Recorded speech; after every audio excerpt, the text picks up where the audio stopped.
the is menstruation, does it make a girl impure? It's clear that the way we talk about menstruation is slow to change because of how deeply menstrual taboos are ingrained in our cultures, our beliefs, and our history. The societies that give us our understanding of our bodies as females are formed around these taboos. And changing these taboos requires systems to change.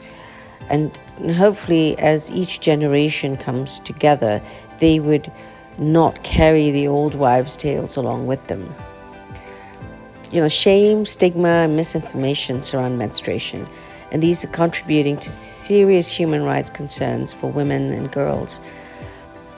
And it's powerful underscores the way period shame and misinformation undermines the well-being of a woman or a girl, making them very vulnerable to gender discrimination, to child marriage, exclusion, to violence, to poverty, and untreated health problems.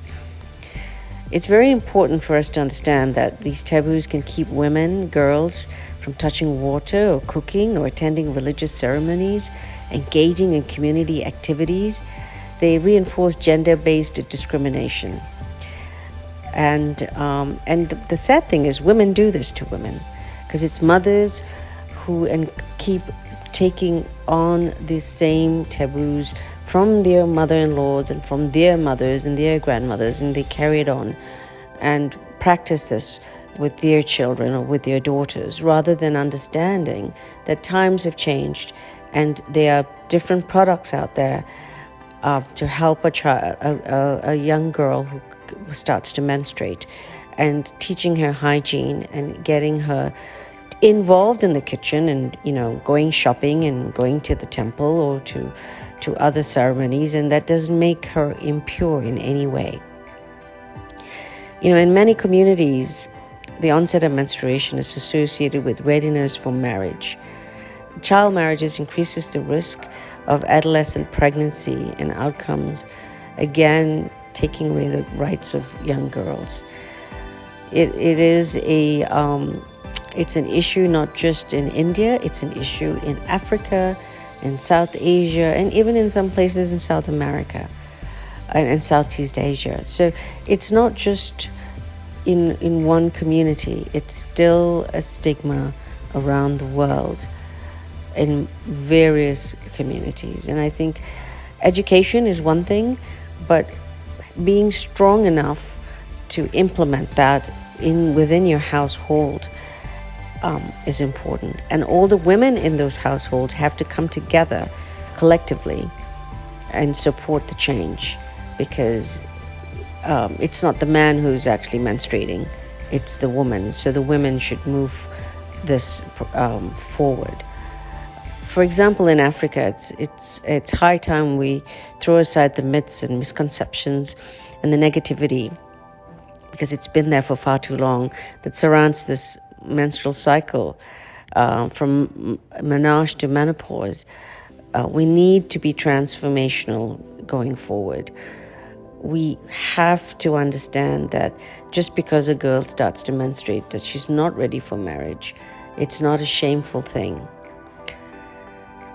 I would go on to say, for example, let's go through some countries. In China, for example, we have the swimmer Fu Yuanhui, who for the first time said she was menstruating when she swam in the 2016 Olympics in Rio. Why? Because she wore a tampon. This was such a big step, because right up to 2015, China only made pads. They had 85 billion pads, and they were never creating tampons. There's a myth that tampons would break your virginity. But what it does is it prevents a young girl from doing various things and keeping her on the sidelines. Again, education, teaching them how to use it, and educating your sons and boys not to make a joke out of it, because it's again education. And in England, for example, you had more than 137,000 girls who missed school in 2017 because they couldn't afford to buy menstrual products. And this is a first world country, right? In India, many women who are on their periods are not allowed to be in the kitchen or attend ritual practices. And this is in 2016. This should not be the case. They see the girls as dirty, which is not true. And, the one fantastic thing that came out of India was a movie called Padman. Was The actors were Akshay Kumar, who's a very famous male actor in India, and his wife Twinkle Khanna was one of the producers.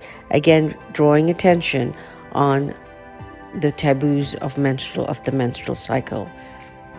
And it took a man to create that and make that change, which is quite sad because women should have been doing that.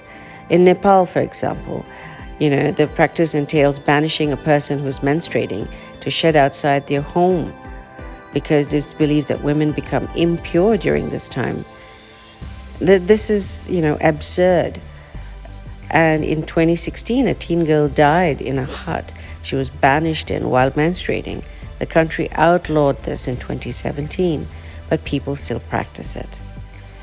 In the United States, period stigma is evident in many places, from the convenience store to the White House. In 2015, the presidential candidate said in an interview, you could see where that blood was coming from out of her eyes, blood coming out of wherever. These kind of statements should not be entertained by males because it's a natural thing for a woman to menstruate, just like a female animal that menstruates. It allows us to reproduce. And if we didn't have that, we won't be able to populate the world. And instead of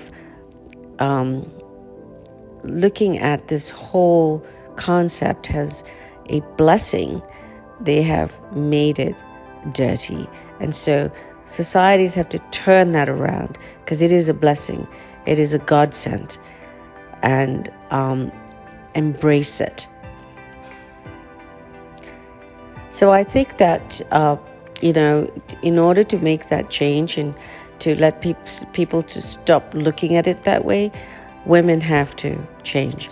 Not the young ones, because the young ones don't have as much power in a household, but the mothers, the grandmothers, the mother-in-laws, they all have that. And it's their duty as the women that come before the young to ensure that the roads going forward is full of change and improvement, not to keep everybody in the same boat and experiences that you've had. It's almost like I was punished, so I'm going to punish everybody going forward. That's not the way to be. In order if the world is moving forward, then move the girls along. Let them move ahead, because a girl is as equal as a boy. She can do far more things. She's a multitasker. And at the end, she is the one who takes care of her family. Because a boy, in most of these cultures, marries off and he tends to his own family. It's a girl who always keeps her unit together. So let's embrace that, cherish that, and realize that it's a godsend.